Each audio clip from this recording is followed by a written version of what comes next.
نحمدہ ونصلی علی رسولہ الکریم فاعوذ باللہ من الشیطان الرجیم بسم اللہ الرحمن الرحیم۔ جب آپ کی بیٹی کا پیغام آئے، یہ ہے اس مضمون کا عنوان جس کا آج ہم مطالعہ کریں گے۔ مولانا یوسف اصلاحی صاحب لکھتے ہیں، آپ بیٹی کے باپ ہیں۔ بیٹی کے باپ کا سر ہمیشہ نیچا رہتا ہے، اسے ہمیشہ بہت کچھ سننا اور سہنا پڑتا ہے۔ بیٹی والا کبھی سر اونچا نہیں اٹھا سکتا، اسے ہمیشہ اپنی بات نیچی ہی رکھنی پڑتی ہے۔ بیٹی کا باپ بنا ہے تو اس کے لیے ذلت مقدر ہو چکی ہے۔ بیٹی کے باپ کے لیے عزت، خوشی اور مسکراہٹ کہاں، اسے تو عمر بھر رونا ہی ہے۔ یہ باتیں آپ بھی مسلمان سماج میں سنتے ہیں اور نہ چاہتے ہوئے بھی دبی زبان سے تائید کرتے ہیں۔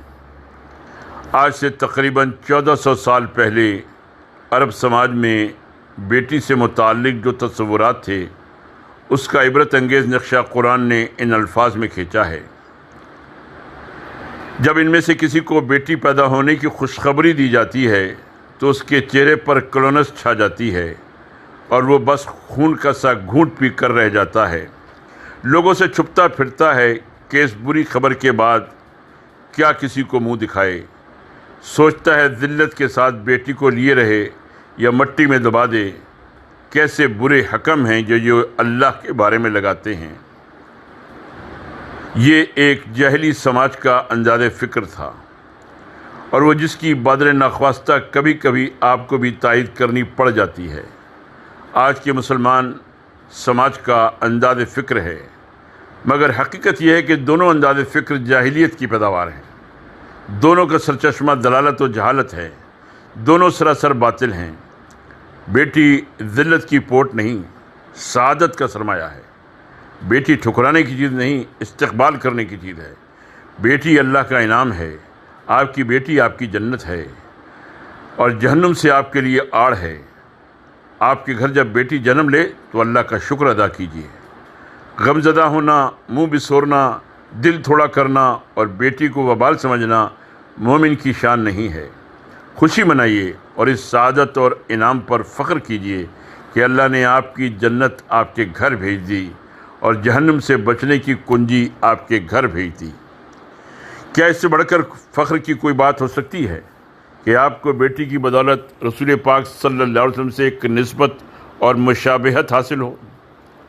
فخر موجودات حضرت محمد صلی اللہ علیہ وسلم بھی بیٹی والے تھے، آپ بھی بیٹی والے ہیں، اور آپ کا ایمان ہے کہ حضرت محمد صلی اللہ علیہ وسلم اس کائنات میں سب سے افضل، سب سے برتر، سب سے عظیم اور سب سے زیادہ اللہ کے مقرب ہیں۔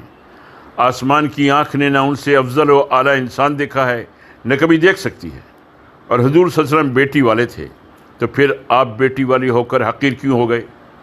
آپ کا سر نیچے کیوں ہوگا اور سماج میں آپ ذلیل کیوں ہوں گے؟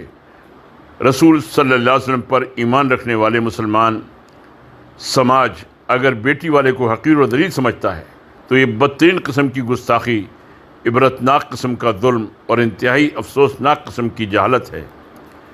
رسول صلی اللہ علیہ وسلم سے نسبت جوڑنے والا مسلمان سماج کو کسی طرح زیب نہیں دیتا کہ وہ اس طرح کا طرز فکر رکھے اور اسلام کو اپنا دین کہنے کے باوجود دینی افلاس کا ثبوت دے۔ یقیناً آپ کے لیے یہ بات انتہائی فخر و مسرت کی ہے کہ آپ کے رسول صلی اللہ علیہ وسلم بھی بیٹی والے تھے اور آپ بھی بیٹی والے ہیں۔ اس نسبت پر آپ جتنا فخر کریں بجا ہے، مگر یہ ہرگز نہ بھولیے کہ آپ کو یہ نسبت حاصل ہے تو اس نسبت کی لاج رکھنا بھی آپ کا کام ہے۔ رسول صلی اللہ علیہ وسلم نے اپنی بیٹی کے ساتھ جو سلوک کیا ہے، ان کی پیروی میں آپ بھی وہی سلوک کریں اور بیٹی کی اسی طرح قدر کریں جس طرح رسول صلی اللہ علیہ وسلم نے کی۔ بیٹی کے سلسلے میں ایک بہت نازک ذمہ داری اور انتہائی اہم حق یہ ہے کہ آپ اچھی جگہ اس کا رشتہ کریں۔ جب آپ کے ہاں بیٹی کا پیغام آئے تو آپ اچھے پیغام کو ترجیح دیں، اچھا رشتہ منتخب کریں اور کبھی بھی کسی دباؤ، لالچ، جہالت اور ناعاقبت اندیشی سے بچی کی زندگی تباہ نہ کریں۔ بیٹی کے لیے اچھا رشتہ کون سا باپ نہیں چاہتا؟ بے شک ہر باپ اپنی پیاری بیٹی کے لیے اچھا ہی رشتہ قبول کرتا ہے، مگر افسوس یہ ہے کہ ایک شخص مسلمان ہونے کا دعویٰ کرنے کے باوجود اچھا رشتہ اسے سمجھتا ہے جس کو سماج اچھا رشتہ کہتا ہے یا جو اس کے اپنے زوم میں اچھا رشتہ ہوتا ہے۔ اسے یہ پرواہ نہیں ہوتی کہ اللہ اور رسول صلی اللہ علیہ وسلم کے نزدیک بھی یہ اچھا رشتہ ہے یا نہیں۔ آپ اللہ اور رسول صلی اللہ علیہ وسلم پر ایمان لائے ہیں، آپ کا معاملہ تو نہایت آسان ہے۔ آپ اللہ اور رسول صلی اللہ علیہ وسلم سے پوچھئے کہ بیٹی کے لیے اچھا رشتہ کون سا ہے اور اچھے رشتے کی پہچان کیا ہے۔ کیا اللہ اور رسول صلی اللہ علیہ وسلم نے آپ کو اس سلسلے میں ہدایت نہیں دی ہے؟ کیا اس معاملے میں کتاب و سنت نے آپ کو یوں ہی چھوڑ دیا ہے کہ آپ تاریکی میں بھٹکتے رہیں؟ بات صرف اتنی ہی نہیں کہ آپ کو اللہ اور رسول صلی اللہ علیہ وسلم نے ہر معاملے میں صاف صاف اور متعین ہدایت دی ہے، بلکہ آپ کے دعوی ایمان کو قبول کر کے اللہ اور رسول صلی اللہ علیہ وسلم نے آپ سے یہ اختیار بھی چھین لیا ہے کہ آپ مومن ہوتے ہوئے اپنی مرضی سے کوئی فیصلہ کریں۔ مومن کا کام تو صرف یہ ہے کہ وہ اللہ اور رسول کے ہر فیصلے پر سر تسلیم خم کر دے، اور پھر اس فیصلے پر اس کا ذہن و قلب ایسا مطمئن ہو کہ گویا اس نے اپنے دل کی مراد پا لی ہے۔ اللہ تعالیٰ کا سورہ احزاب کی آیت نمبر 36 میں ارشاد ہے، وَمَا كَانَ لِمُؤْمِنٍ وَلَا مُؤْمِنَةٍ إِذَا قَضَى اللَّهُ وَرَسُولُهُ أَمْرًا أَن يَكُونَ لَهُمُ الْخِيَرَةُ مِنْ أَمْرِهِمْ وَمَنْ يَعْصِ اللَّهَ وَرَسُولَهُ فَقَدْ ضَلَّ ضَلَالًا مُبِينًا۔ کسی مومن اور مومنہ کو یہ حق نہیں ہے کہ جب اللہ اور اس کا رسول صلی اللہ علیہ وسلم کسی معاملے کا فیصلہ کر دے تو پھر اسے اپنے اس معاملے میں خود فیصلہ کرنے کا اختیار حاصل رہے، اور جو کوئی اللہ اور اس کے رسول صلی اللہ علیہ وسلم کی نافرمانی کرے تو وہ کھلی گمراہی میں پڑ گیا۔ رسول صلی اللہ علیہ وسلم پر ایمان لانے کا مطلب یہی تو ہے کہ آپ پوری زندگی میں دل و جان سے ان کی کامل پیروی کریں اور یہ یقین رکھیں کہ دنیا میں ان سے زیادہ سچا، ان سے زیادہ آپ کا خیر خواہ، ان سے زیادہ شفیق اور رحیم اور ان سے زیادہ حکیم و دانا اور کوئی نہیں ہے۔ رسول صلی اللہ علیہ وسلم نے جو کچھ آپ کے لیے فیصلہ فرمایا ہے اسی میں آپ کی بہتری ہے۔ یقیناً اسی پر عمل کر کے آپ دنیا اور آخرت میں سرخرو ہو سکتے ہیں، اور اس سے سرتابی کریں گے تو کوئی طاقت آپ کو دنیا اور آخرت کی ذلت سے نہیں بچا سکتی۔ اس حقیقت پر دل کی گہرائیوں سے مطمئن ہو جائیے کہ آپ کی بھلائی، آپ کے خاندان کی بھلائی، آپ کی بیٹی کی بھلائی صرف اس ہدایت کی تعمیل میں ہے جو رسول صلی اللہ علیہ وسلم نے آپ کو دی ہے۔ آپ کی بیٹی کے لیے بہترین رشتہ صرف وہی ہے جس کو آپ کے رسول صلی اللہ علیہ وسلم بہترین رشتہ کہیں۔ آپ تو اس رسول صلی اللہ علیہ وسلم پر ایمان رکھتے ہیں جن کے بارے میں اللہ کی گواہی آپ نے بارہا سنی ہوگی۔ سورہ توبہ کی آیت نمبر 128 میں ارشاد ہے، لَقَدْ جَاءَكُمْ رَسُولٌ مِّنْ أَنفُسِكُمْ عَزِيزٌ عَلَيْهِ مَا عَنِتُّمْ حَرِيصٌ عَلَيْكُمْ بِالْمُؤْمِنِينَ رَءُوفٌ رَحِيمٌ۔ تم لوگوں کے پاس ایک رسول آ گئے ہیں جو خود تم ہی میں سے ہیں، تمہارا مشقت میں پڑنا ان پر بہت شاق ہے، وہ تمہاری فلاح کے حریص ہیں، مومنوں کے لیے وہ نہایت ہی شفیق اور نہایت ہی مہربان ہیں۔ ایسے شفیق سراپا رحمت رسول صلی اللہ علیہ وسلم پر آپ کا ایمان ہے۔ آپ کسی معمولی مشقت میں مبتلا ہوں تو ان کا دل دکھتا ہے، وہ آپ کی فلاح کے حریص ہیں اور آپ کو اپنا بنانا چاہتے ہیں۔ یہ تو سوچا بھی نہیں جا سکتا کہ بیٹی کے لیے اچھے رشتے کے انتخاب میں انہوں نے آپ کی رہنمائی نہ کی ہو، اور اس اہم ترین معاملے میں آپ کو یوں ہی چھوڑ دیا ہو کہ آپ اندھیرے میں بھٹکتے رہیں۔ بے شک انہوں نے اس معاملے میں آپ کو صاف صاف ہدایت دی ہے، اپنا روشن اسوہ آپ کے لیے چھوڑا ہے، اور آپ کو یہ تنبیہ بھی کیا ہے کہ ان کے اسوے سے منہ موڑ کر ان کی ہدایت کے خلاف آپ اگر کوئی رویہ اختیار کریں گے تو آپ کے خاندان اور آپ کے سماج میں زبردست فتنہ اور عظیم فساد رونما ہو جائے گا۔ اب آپ اپنے دل کو ٹٹولیے کہ دعوی ایمان کے باوجود آپ ان کے فیصلے اور ہدایت پر عمل کرنے سے کیوں کتراتے ہیں اور کیوں جان بوجھ کر اپنی تباہی کا سامان اپنے ہاتھوں سے کرتے ہیں۔ جب آپ کی بیٹی کا پیغام آئے تو آپ کیا دیکھیں؟ عام طور پر 4 چیزیں دیکھی جاتی ہیں۔ نمبر 1 مال و دولت، نمبر 2 حسب و نسب، نمبر 3 حسن و جمال، اور نمبر 4 دین و اخلاق۔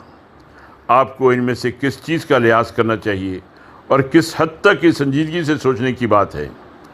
میرے نزدیک اس اہم سوال کا ایک ہی جواب ہے کہ آپ دین و اخلاق کو دیکھیں اور اسی پر فیصلے کا ارادہ کریں۔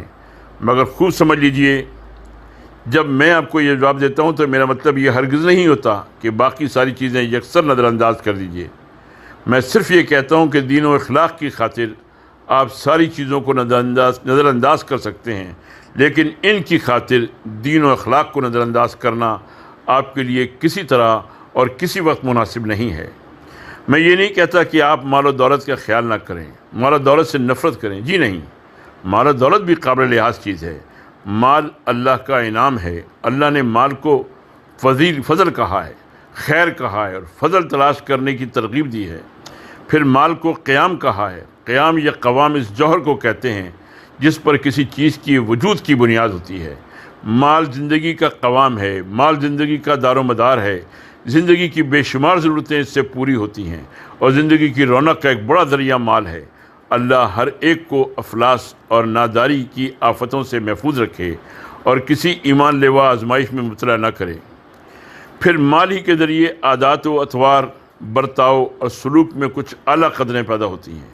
اس لیے یہ کون کہہ سکتا ہے کہ بیٹی کے لیے رشتہ قبول کرتے وقت اس کا لحاظ ہی نہ کیا جائے اور اس طرف سے بالکل ہی آنکھیں بند کر لی جائیں۔ مال و دولت سے زندگی کی آسائشیں، سہولتیں حاصل ہوتی ہیں اور ایک حد تک سوسائٹی میں اس سے مقام بھی بنتا ہے۔ پھر مال و دولت کا فرق بعض اوقات لڑکی کے لیے پریشانیوں اور الجھنوں کا باعث بن جاتا ہے۔ اس لیے مال و دولت قطعی طور پر نظر انداز کر دینے کی چیز ہرگز نہیں ہے۔ اگر آپ کو کوئی یہ مشورہ دیتا ہے تو اسے خود اپنے مشورے پر نظر ثانی کرنے کی ضرورت ہے۔ خاندان کا پاس و لحاظ بھی کرنا چاہیے۔ بے شک سارے انسان ایک ماں باپ کی اولاد ہیں۔ کسی پر کسی کو محض نسب کی وجہ سے برتری حاصل نہیں ہے۔ نسلی برتری کا غرور بے علمی اور جہالت کی پیداوار ہے۔ تو پھر کیا آپ خاندان اور برادری کے بارے میں مطلق نہ سوچیں گے؟ جی، میں یہ بھی نہیں کہتا۔ دراصل شادی بیاہ کے وقت آپ جب خاندان اور برادری کی بات کرتے ہیں تو اس کی وجہ یہ نہیں ہوتی کہ آپ کسی خاندان کو اونچا سمجھتے ہیں اور کسی کو نیچا، اور آپ نسلی غرور میں مبتلا ہیں۔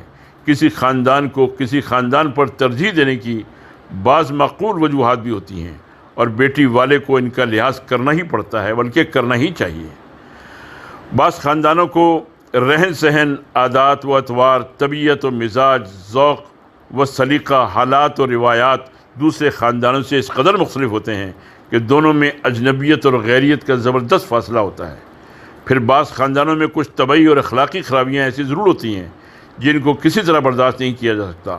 یہ خرابیاں، یہ کمزوریاں اس لیے نہیں ہوتی کہ یہ کسی نسل اور نسب کا خاصہ ہیں، بلکہ سماج میں کسی وجہ سے کوئی خاندان پسماندہ سمجھا جانے لگے، وہ احساس کمتری کا شکار ہو گیا اور نتیجہ یہ نکلا کہ اس میں کچھ اخلاقی اور طبعی کمزوریاں پروان چڑھنے لگیں۔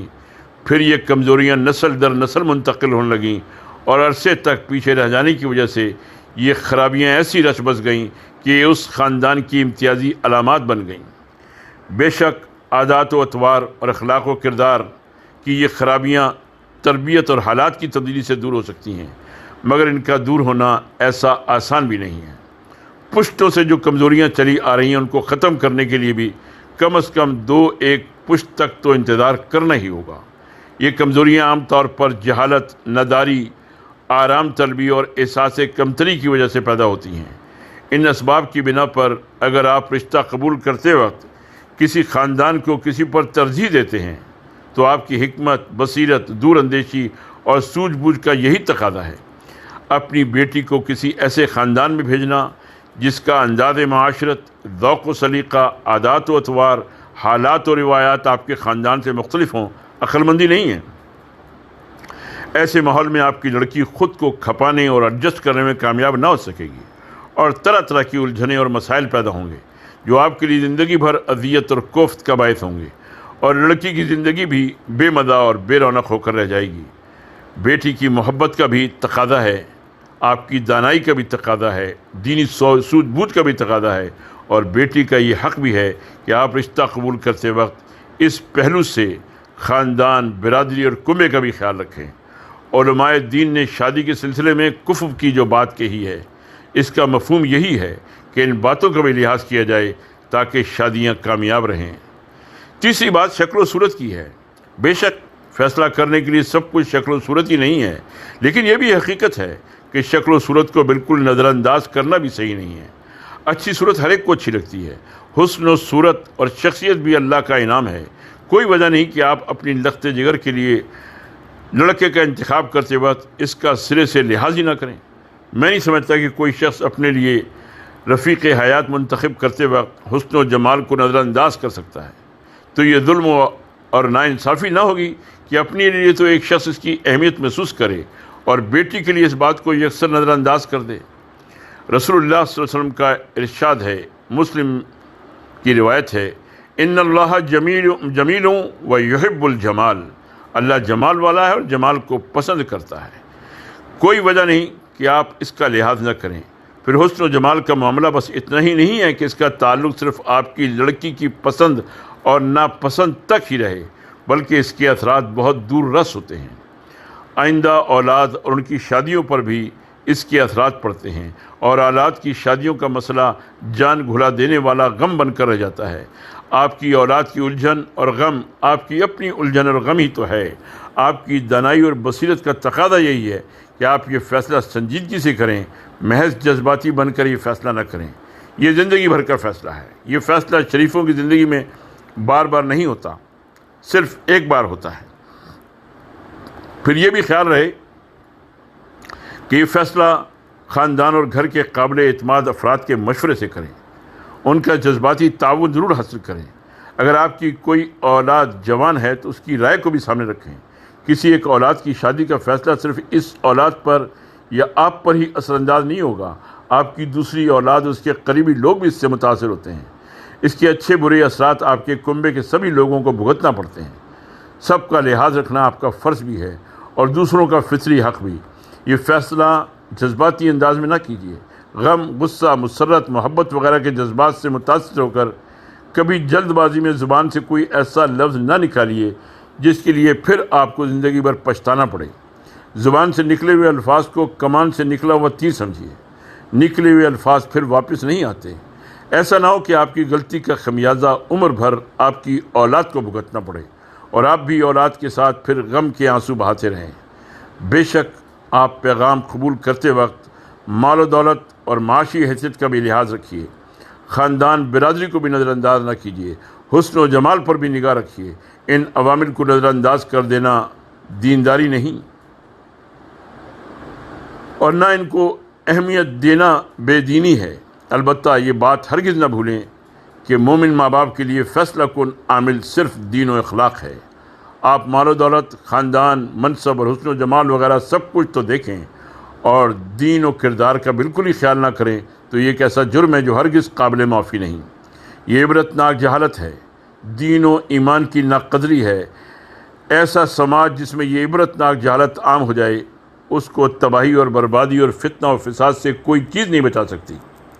آپ کی پیاری بیٹی کا جب پیغام آئے تو سب سے پہلے آپ اخلاق و کردار کو دیکھیں کہ پیغام دینے والوں میں اللہ اور رسول صلی اللہ علیہ وسلم سے تعلق کا کیا حال ہے، دینی قدروں کے احترام کی کیا کیفیت ہے، اللہ کا خوف دلوں میں ہے یا نہیں، دینی فرائض کا احساس کس حد تک ہے۔ سب کچھ ہو اور دین و اخلاق نہ ہو تو اٹل فیصلہ کر لیے کہ آپ کی صاحب ایمان لڑکی ایسے گھرانے میں نہیں جا سکتی۔ ایسے گھرانے سے خیر کی توقع نہیں رکھ سکتے جہاں دینی قدروں کا احترام نہ ہو، دینی فرائض کا احساس نہ ہو، اللہ اور رسول صلی اللہ علیہ وسلم کا ذکر نہ ہو، دلوں میں اللہ کا خوف نہ ہو اور زندگیوں میں دین کی کوئی چھاپ نہ ہو۔ یہ نہیں کہا جا سکتا اور نہ آپ ایسا سوچیں کہ دیندار گھرانے میں اگر آپ نے بیٹی بیاہ دی تو اب کوئی کشمکش نہ ہوگی، کوئی الجھن پیدا نہ ہوگی، کوئی مسئلہ نہ اٹھے گا۔ جی نہیں، انسانوں کی اس دنیا میں ایسا نہیں ہوتا۔ کشمکش بھی ہوگی، الجھنیں بھی پیدا ہوں گی، لیکن ایسے لوگوں سے معاملات طے کرتے وقت آپ اللہ رسول کا واسطہ دے سکتے ہیں، اللہ اور رسول صلی اللہ علیہ وسلم کے احکام درمیان میں لا کر یاد دہانی کر سکتے ہیں۔ اللہ کا خوف انہیں جھنجھوڑ سکتا ہے۔ جذبات سے مغلوب ہو کر اگر وہ کبھی غلطی یا زیادتی کر بیٹھیں تو یاد دہانی کراتے ہی ان کی آنکھیں کھل سکتی ہیں، ان کی غفلت کا پردہ چاک ہو سکتا ہے، وہ اپنی غلطی پر نادم ہو سکتے ہیں اور اللہ سے ڈر کر اپنی روش بدل سکتے ہیں۔ لیکن جہاں اللہ اور رسول صلی اللہ علیہ وسلم کا ذکر ہی نہ ہو، اللہ کا خوف نام کی کوئی چیز ہی نہ ہو، تو ایسے لوگوں کو آپ کیا یاد دلائیں گے؟ ان کے دلوں پر آپ کہاں سے اثر انداز ہوں گے؟ دنیا کا خوف انہیں کتنے دنوں تک صحیح روش پر قائم رکھ سکے گا؟ جو ناشکرے اپنے رب کی قدر نہ کرتے ہوں وہ کسی اور کی کیا قدر کر سکیں گے؟ کسی خدا فراموش اور حق سے غافل گھرانے میں اپنی لخت جگر کو بھیج کر آپ کس طرح یہ توقع کر سکتے ہیں کہ وہ دین پر قائم رہے گی، اپنے دین و ایمان کو سلامت رکھے گی، آپ کی دی ہوئی تعلیم و تربیت پر قائم رہے گی اور اللہ اور رسول کے فرائض کو انجام دیتی رہے گی؟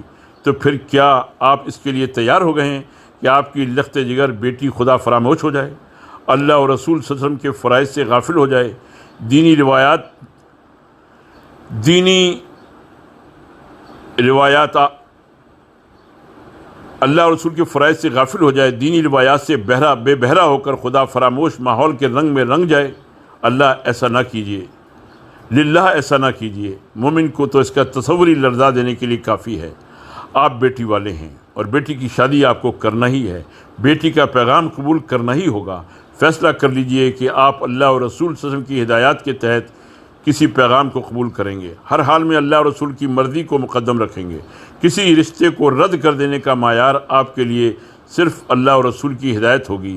آپ کسی پیغام کو رد کریں گے تو اس لیے کہ اللہ اور اس کے رسول نے آپ کو اس کے رد کرنے کی ہدایت فرمائی ہے، اور کسی پیغام کو قبول کریں گے تو صرف اس لیے کہ اللہ اور اس کے رسول کی مرضی یہی ہے۔ بے شک آپ دوسری چیزوں سے بھی آنکھیں بند نہ کیجیے، لیکن فیصلہ کن بنیاد صرف دین و کردار کو بنائیے، اسی میں دین و دنیا کی بھلائی ہے۔ یہی روش اختیار کر کے آپ دنیا میں بھی سکون پائیں گے اور یہی روش آپ کو آخرت میں بھی سرخرو کرے گی۔ کسی کے دین و ایمان کی طرف سے آپ مطمئن ہوں لیکن دوسرے پہلو مثالی نہ ہوں تو بھی اپنی بچی کی دنیا اور آخرت خراب نہ کیجیے۔ اپنے محسن رسول اللہ صلی اللہ علیہ وسلم کی ہدایت اس یقین کے ساتھ قبول کیجیے کہ اسی کو قبول کرنے میں دونوں جہاں کی کامرانی اور سعادت ہے۔ حضور صلی اللہ علیہ وسلم کا ارشاد ہے، ترمذی کی حدیث، جب تمہارے ہاں کوئی ایسا شخص نکاح کا پیغام دے جس کے دین و اخلاق سے تم مطمئن اور خوش ہو جاؤ تو اس سے بچی کی شادی کر دو۔ اگر تم نہ ایسا کرو گے تو زمین میں زبردست فتنہ اور فساد پھیل جائے گا۔ وما علینا الا البلاغ۔